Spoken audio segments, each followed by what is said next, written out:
We're Hassani and Danielle Pettiford, and we're a real couple with real problems who almost called it quits. I was very frustrated. I became very disconnected, very jaded and cold. We have 4 children, going on 20 years of marriage, and we practice what we preach. Our mission, to change the way couples relate to one another and teach them the skills needed to improve the quality of their relationships. This is the Couples Academy Show. Good morning, everyone. Welcome to the Couples Academy Show. My name is Hassani. We're here this morning to answer your questions on this Thursday. It is Ask the Experts, and we want you to post your question no matter what it may be. You know what your situation is.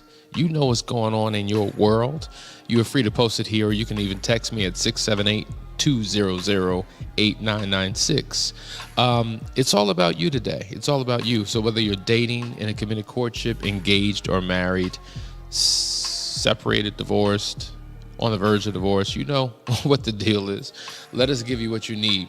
Some of you go to counseling, but for you it's not enough. Some of you want to, your spouse doesn't, and so you use this particular platform as a way to get something to get you through your day, your week, your month, your year. So we're glad to be of service to you. So let us know. Wherever you're dialing in from around the world, we want to hear from you so that we can rep you. All right, guys, listen. While we give you an opportunity to ask your question, we want to also announce that next week we're actually starting both Foundry and UNEARTHED. We're excited because there's a nice flow of people who are getting a breakthrough in these sessions. Testimonials are coming. That's something we got to work on to get those out, because people are like, I keep hearing about this Foundry program, this UNEARTHED program, but what is it? What actually happens? What is the impact of the people? So listen, as you post your question, we're going to play the Unearthed video, and on the other side of that, we'll start answering your questions. If you have no questions, this is going to be the shortest broadcast in the history of this show. Be right back. To the wives struggling to move forward, I know that you're hurt, filled with doubt, fear, anger, and resentment. I know you're trying to be your best self throughout this recovery process, all while still having to be mom, daughter, sister, friend, and so much more. I know it feels impossible to be there for everyone else when at times your journey feels so isolated and alone. I know that more than once a day, you scream on the inside, I can't take this anymore. I know there are days when you feel like you want to give up and run away. I know you spend too much time sitting in your car parked in the driveway to get your head right so that you can keep moving. I know this feels like a lot of work with no guarantees. And I know you wonder, what happened to me? Who am I? And why am I here? More than you'd like to admit. I know all of this because I once felt the way you do too. It may not be evident by looking around, because we all wear our masks, but you're not the only one who feels like you'll never get back to you. That's why I've launched Unearthed. Unearthed is a 12-week group coaching program focused on discovering the woman within. Just as the earth hides all kinds of precious stones waiting to be found, buried within every woman are the seeds of wisdom, strength, purpose, and passion waiting to be brought to the light. Unearthed will take you through a spiritual, emotional, and physical excavation process that will reveal to you who God designed you to be, and guide you through a process to embrace and activate your true identity. When you complete this journey, you'll have a new focus aligned with your core values so that you can begin to feel your life again and discover that your gifts aren't buried, but planted and waiting to be unearthed. Register today. All right, guys, we're back. That is Unearthed. That is what you want to be a part of, women, if you need healing in your personal life. All right, we're going to dive into these questions because they're starting to come in. So from Amanda, what is the best way to get my husband who cheated to understand why things trigger me out of nowhere? We're only 5 weeks past D-Day and I'm still heartbroken, and he wants to move on. I try most days to be fine for him and the kids, but this morning I looked at a photo of the home we bought in December, knowing that he cheated at that time, and it killed me. So the ultimate question is, how can I get him to understand that I'm triggered out of nowhere? Well, here's the reality. Sometimes a spouse will tune a deaf ear to you. Like, okay, but you're just emotional. Okay, but you just hold on to things. You just need to let it go. Here's the reality. When people hear from others a similar experience that you're having, it hits and it lands a little bit different. They're like, oh, it's not just my spouse. It's not just who she is or her personality that causes her to feel this way. It's other people. As they say, facts tell, stories sell. So hearing the facts, even reading something that suggests that triggers are a real thing, it's just like, yeah, okay. But when you hear the stories and testimonies of other people who have gone through this similar thing, similar experience, dealing with triggers, it helps him to have a better understanding. That's number one. Number two, sometimes hearing from someone else other than you, the same narrative, not like they've gone through the experience, but sometimes getting advice from other people may be the key. Now, is he resistant? Is he open? Is he teachable? Is he coachable? Is he completely shut down? Does he not care? So I think a lot of times people don't truly understand the journey that their spouse is going through. And so what we have found is that typically the betrayed spouse is the one who's become an expert on the pain, an expert on infidelity, an expert on what it takes to restore the relationship in terms of her knowledge and understanding. Now, whether he or she does anything about it is a whole nother situation. But they've expertised themselves because they become a student of that thing. And you've always heard me say, become a student of your greatest issue, right? And so what happens is typically for the unfaithful partner, they're not as excited, they're not as zoned in and focused on truly understanding the inner workings of what was done because they simply want to move on. And so maybe rather than it just coming from you, maybe you two read an article together, read a book together, listen to an audio book, watch a video together, hearing from somebody else that talks about triggers so that he will have a better understanding.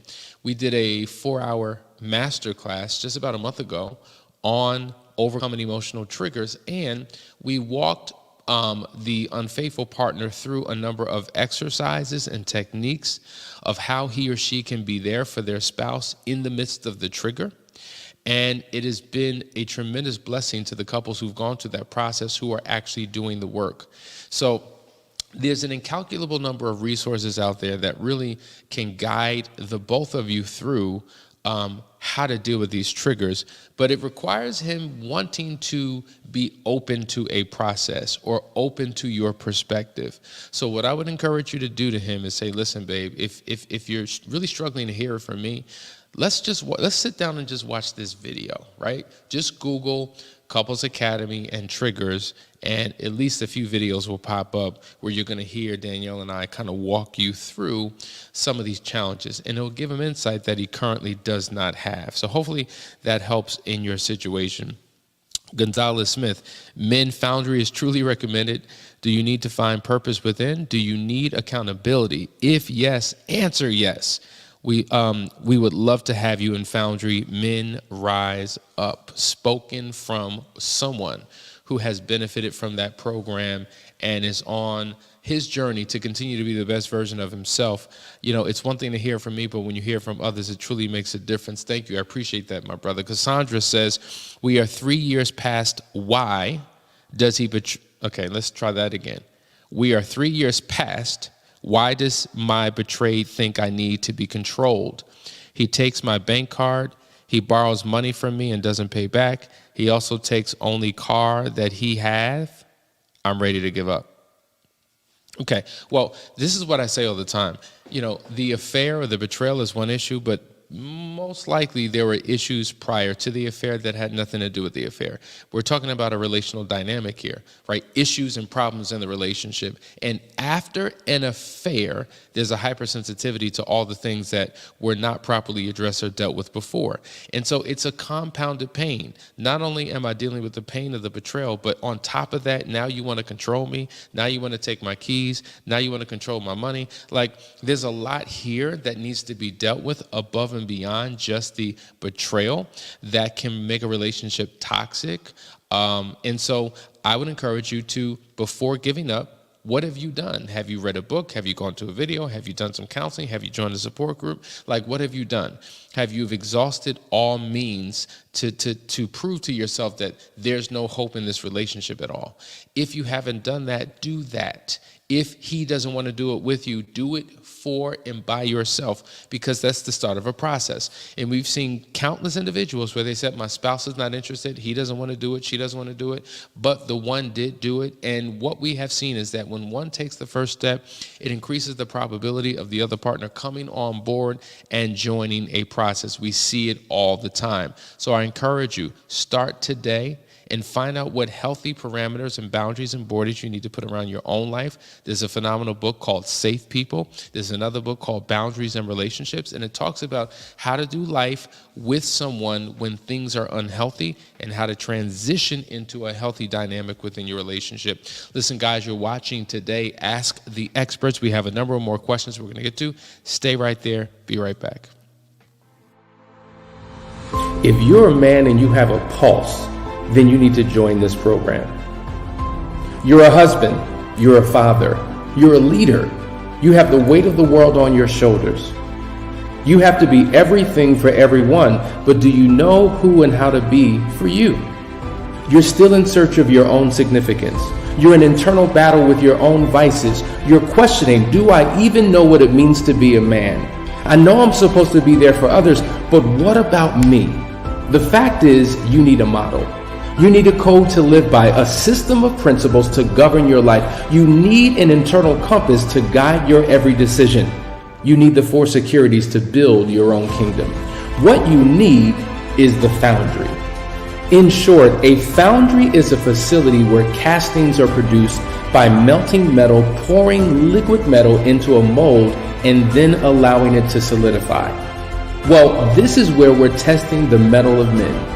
Foundry is a 12-week men's-only coaching program. It is a brotherhood that will take each man through a purification process of the heart, mind, and soul. We here at Couples Academy promise you that if you give us 12 weeks of your life, you will no longer recognize it. If you care about the improving of your life, your marriage, and your family, register today.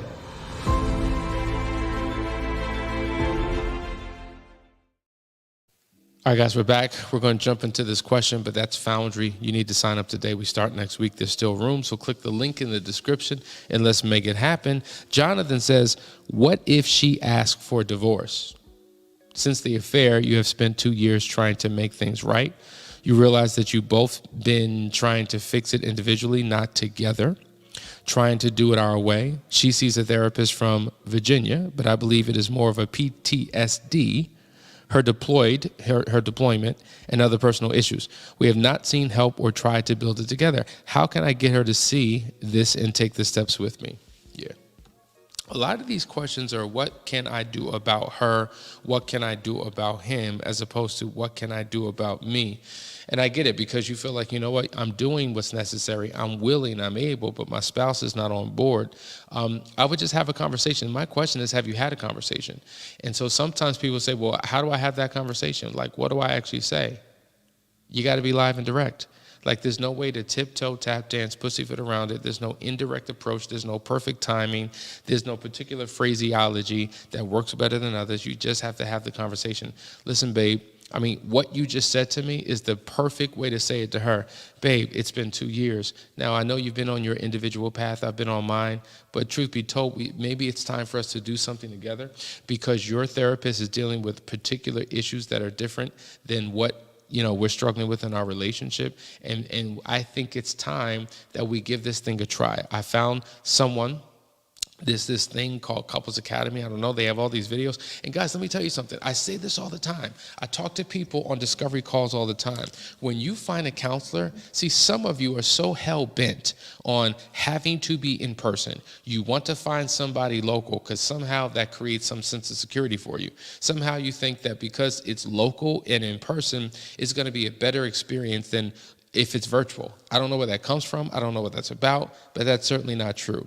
But then if you only find someone local, you're limited to who's in your local area. And depending upon where you are in the country, if you're in a rural area, if you're in the country, if you're in the city area, you may not find the exact person you're looking for. If you're just staying within your network, then you're limited to the options that are provided. And so what happens is you go through a process of elimination, trying to find somebody who's good, hoping that you've made the right decision because you read a description, you see what they cover. Oh yeah, they definitely take insurance. They've dealt with this, they've dealt with that. Let's try that. You don't have any experience with them. You don't know their philosophy. You don't know their methodology. You don't know how they work. You read a description and put all your hope and trust and future into this profile. Then it doesn't work after a couple of sessions and you find yourself in the same situation. There's a reason why we come on every single day. There's a reason why we have over 600 videos online so that you can experience us. So what we say is, listen, sit down with your spouse. If your spouse is resistant, maybe they're not ready yet, right? So maybe it's going to take a couple of sessions, when I say sessions, I mean these video sessions. Maybe it's going to take a couple of weeks, a couple of months for them to get comfortable, for them to understand what we believe, what our philosophy is, our methodology, the fact that we're not on one person's side versus the other. People contact us all the time after having watched this for months, some even a year, and they're like, you know what, we're finally ready. But they got their daily dose. So if she's not there yet, use these videos as your daily bread to pour into your relationship. And don't just find videos that address the issues that are a concern to you. Find out those things that are an issue and a concern to her and watch those videos and get her to become a believer in a process where maybe if you two came together, you can get some traction and you can begin to move forward in your healing and recovery process. Yes, you have to do it on your own, but you must do it together. Because if you're only working on yourself, first of all, who are you going to?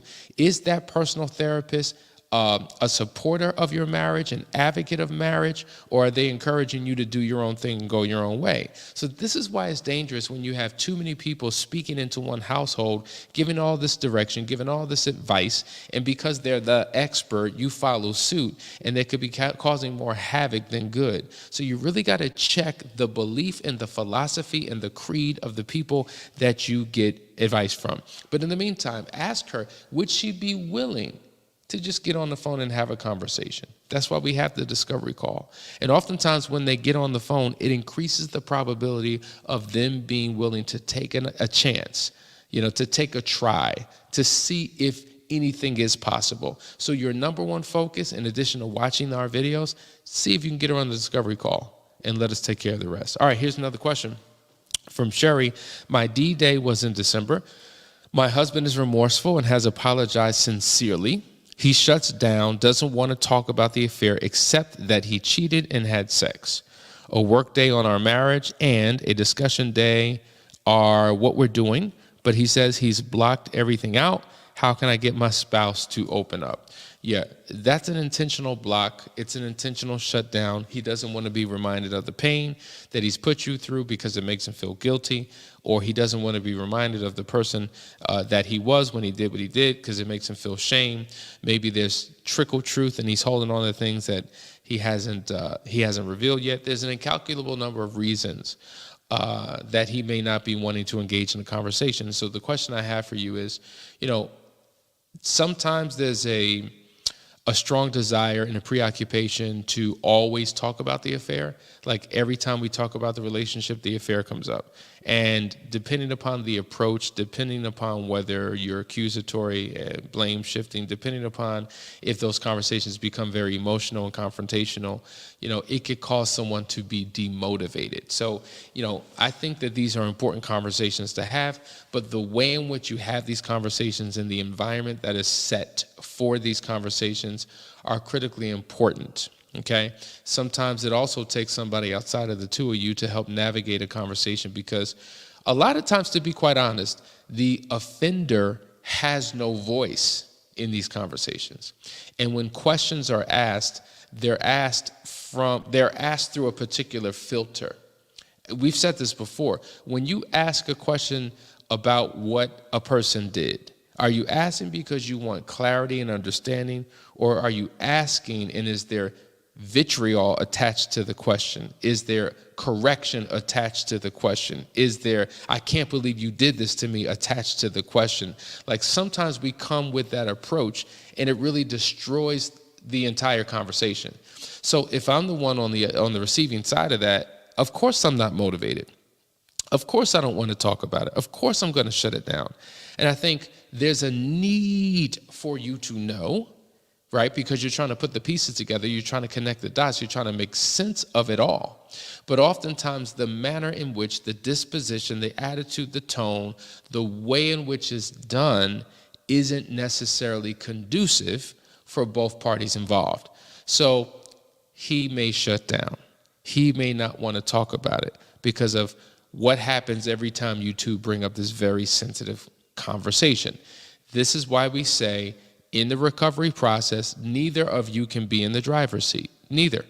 Because if he's in the driver's seat, you're not talking about it. If you're in the driver's seat, you're talking about it every day.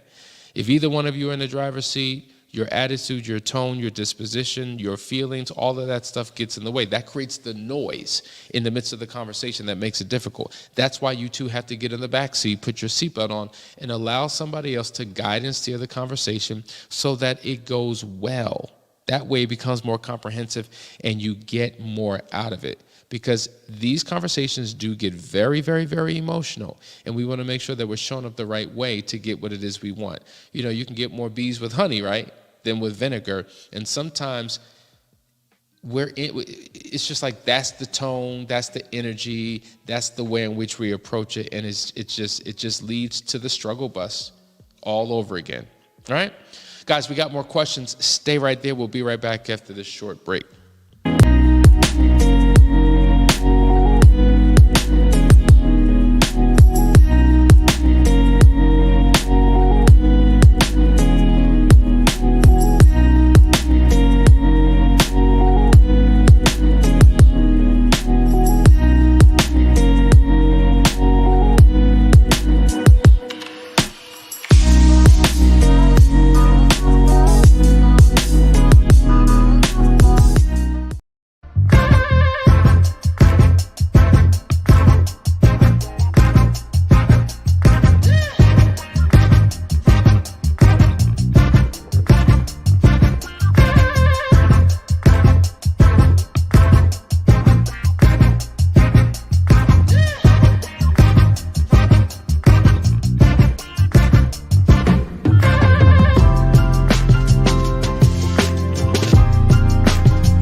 All right, guys, we're back. Let's jump into these questions from Felicia. We all have triggers. We are responsible for helping our spouse to overcome their triggers, but ultimately we are responsible for making sure we get over these triggers ourselves, right? Yes, yes, and yes. So we talk about, especially in that masterclass we did, how you have to untrigger your spouse, untrigger your environment, and untrigger yourself. So both the betrayed and the unfaithful partner have their own individual triggers that they are responsible for. But the unfaithful person has to assist the betrayed spouse with their trigger by not being the trigger, by no longer engaging in behaviors and doing things that trigger their spouse. A lot of times the spouse is the number one trigger, right? Because the spouse is the one who created the issue in the first place, the affair, if you will. So everything about that spouse is a trigger for you, because maybe there's still behaviors that he or she is engaging in that triggers you. Or let's say that we get to the point where that spouse is doing all the right things, they're showing up the right way, Now you're triggering yourself because you're thinking about what your spouse has previously done, and you can't let that go. So the trigger is within you. And so they're doing the right thing. So it's not like we need them to do anything different, anything more. They're showing up the right way by your admission. So that's when you have to take responsibility for managing your triggers. And see, this is what I'm saying. Oftentimes we want our spouses to change, and we think it's so easy. Why don't you just do right? Why don't you just stop? Well, how easy is it for you to do right and stop or start? Right? So we have all of this passion for what others need to do, but oftentimes feel demotivated to do what we need to do. And both are necessary in the healing process. So the triggers and managing triggers and your environment and knowing how to react and respond to things is the longest part of the journey. And you have to course correct along the way. And you have to be intentional. And here's the thing, you can't be reactionary to a trigger. If you truly are serious about overcoming your triggers, you've got to be proactive. You got to be preventative. You have to start your day with a ritual, right? With your daily to-dos that build you up so much so that when certain things happen, they don't trigger you the way they once did, because you're putting in the work and you're doing the necessary things to retrain your brain and to manage your emotions and to do all the necessary inner healing that's necessary to get you to a better place. So hopefully that answers your question. Paul, we have a question from Paul. After 1 year of dating my fiance, I noticed the pictures of me and my fiance being taken together keeps being removed from her Facebook page. First time she said it was her sister that logged in on her Facebook page, and now I don't know. Why do you think that is? What should I say? I'm very disappointed and hurt. Worthy of a conversation. So first of all, why does her sister have access to her Facebook page? Number one. Number two, okay, so the pictures of the two of you keep disappearing. So if anyone were to look at her profile, would there be evidence of a relationship? Would we see it? You know, it's interesting. I say this all the time. I remember that there was this couple that had been married for 4 years, and you would never know it, because there was not a single snapshot of the two of them. Oftentimes, that's an indication that something's not right in the relationship. On her page, does it show that she's in a relationship? Is her page connected to your page, right? So these are the clues that I'm looking for, the things that I'm searching for to see, is there a shame associated with it? Is she trying to be stealth and clandestine?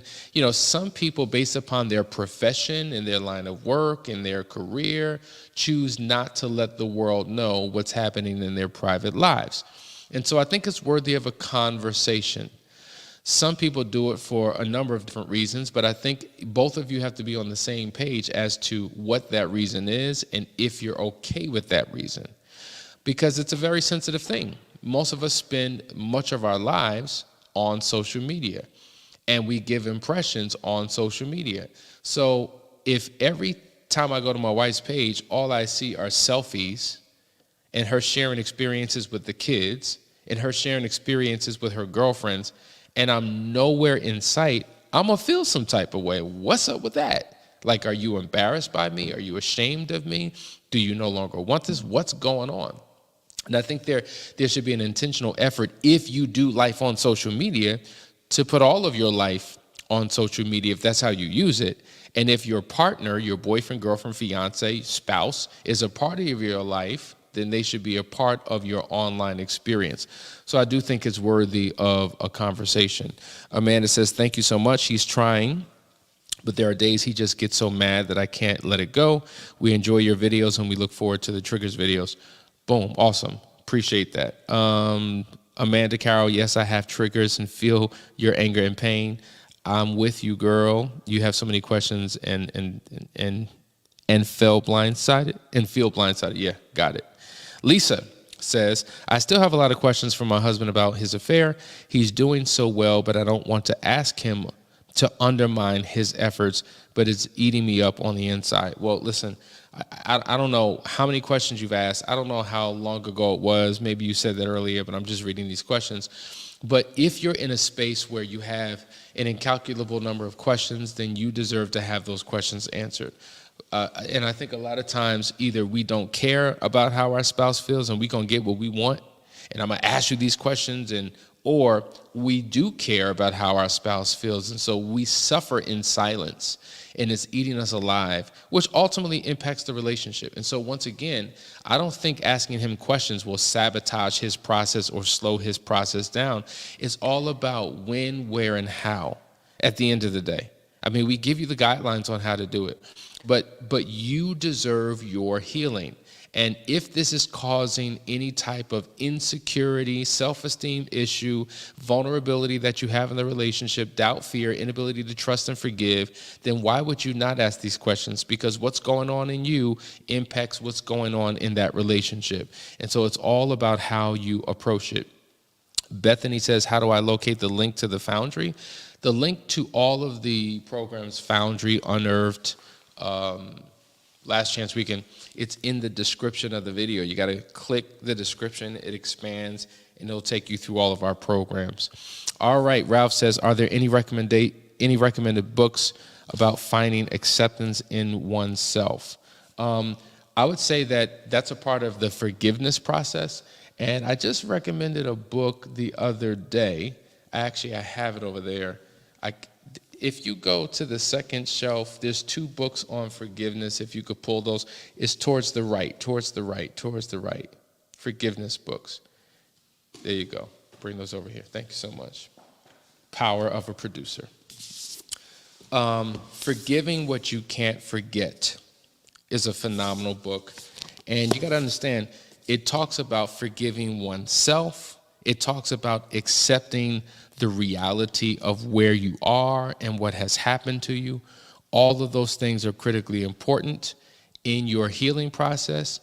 There's another book called How Can I Forgive You by Janice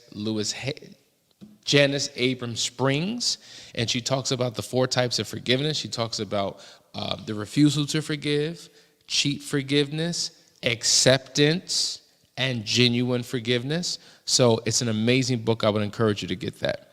Okay? I'm going through the same thing. My husband has broke down more than he ever has in 26.5 years of marriage. He wants to block everything out. I appreciate you guys talking to each other, so that's a good thing. So I don't know. I'm just reading these in real time. As the one who cheated, I struggle with bringing issues up to my spouse. I often feel she's defensive and doesn't hear me. How can I keep this from triggering me or adding to my guilt? Guys, all I could say is, if you have a difficult time communicating with your spouse, I don't know how many more ways to say it, and I don't know why there's a resistance to it. Get help. Find somebody who can be a part of the conversation to navigate you through it. At some point, you need someone to step in, because there's a hypersensitivity that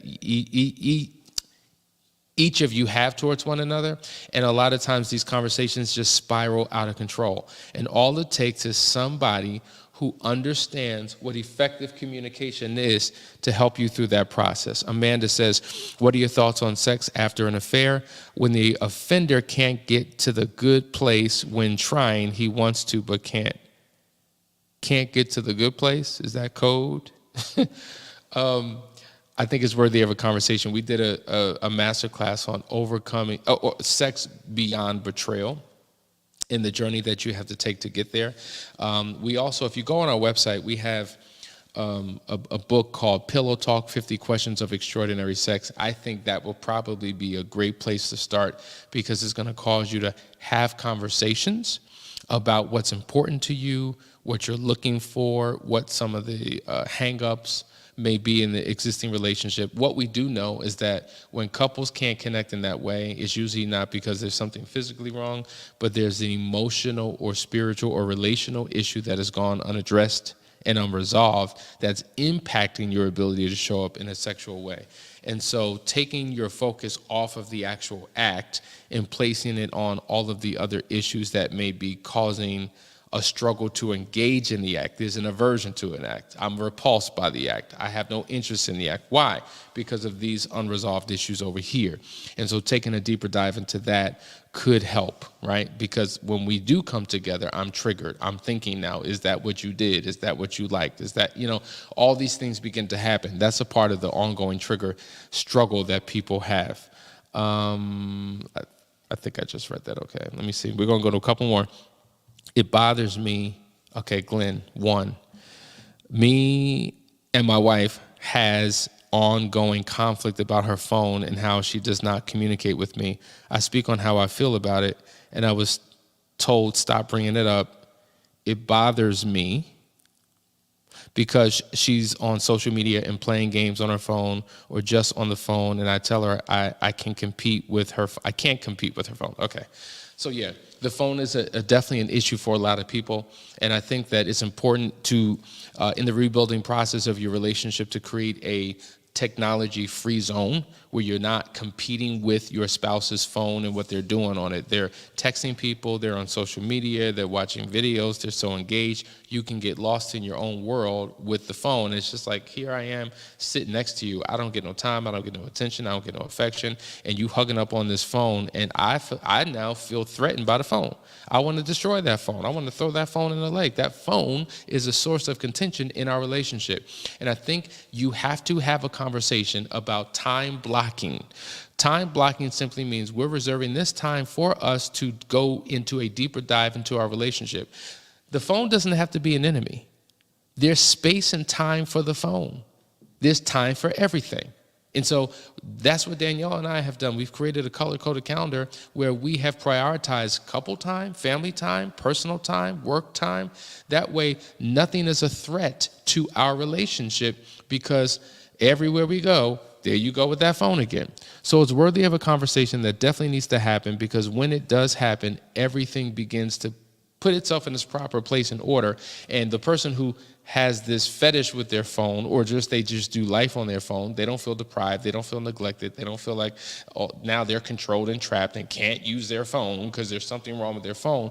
Both of you win. Remember, if it works for you and doesn't work for your spouse, it doesn't work for your marriage. So what can we create that works for all of us so that we're on the same page? All right, guys, appreciate your time. Hope you got something out of it. We have a special presentation tomorrow. Make sure you tune in and you have everybody who joins. It's a surprise. It's a secret. Make sure you're there, 9:30 Eastern Standard Time. See you tomorrow. Bye-bye.